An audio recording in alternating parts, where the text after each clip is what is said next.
మా Gulf news. UAE వేదికగా జరగనున్న భారత్-పాకిస్తాన్ మ్యాచ్కు సంబంధించి ఫేక్ టికెట్లు ఆన్లైన్ వేదికల్లో హల్చల్ చేస్తున్నాయి. కొన్ని వెబ్సైట్లు ఫేక్ టికెట్లను అమ్మకానికి పెట్టి క్రికెట్ అభిమానులను నిండా ముంచుతున్నాయి. 11,000 దిర్హమ్స్కే విఐపి పాస్ను అందిస్తామని ఒక వెబ్సైట్ పేర్కొంటుండగా, అదే బాటలో ఇతర రీసేల్ వెబ్సైట్లు కూడా క్రికెట్ అభిమానులను దోచుకుంటున్నాయి.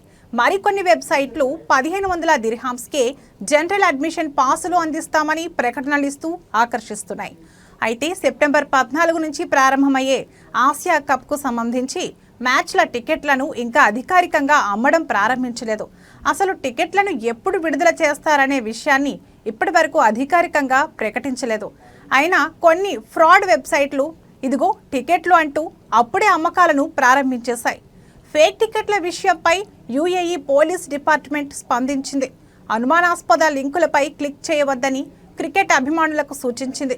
వెబ్సైట్ యూఆర్ఎల్ని చెక్ చేసుకోవాలని, కొన్ని స్పెల్లింగ్ మార్పులతో అధికారిక వెబ్సైట్లను క్లోన్ చేసి సైబర్ మోసగాళ్లు మోసాలకు పాల్పడతారని, బ్యాంకు వివరాలు దొంగచాటుగా సేకరించి క్షణాల్లో బ్యాంక్ అకౌంట్లను ఖాళీ చేస్తారని హెచ్చరించారు.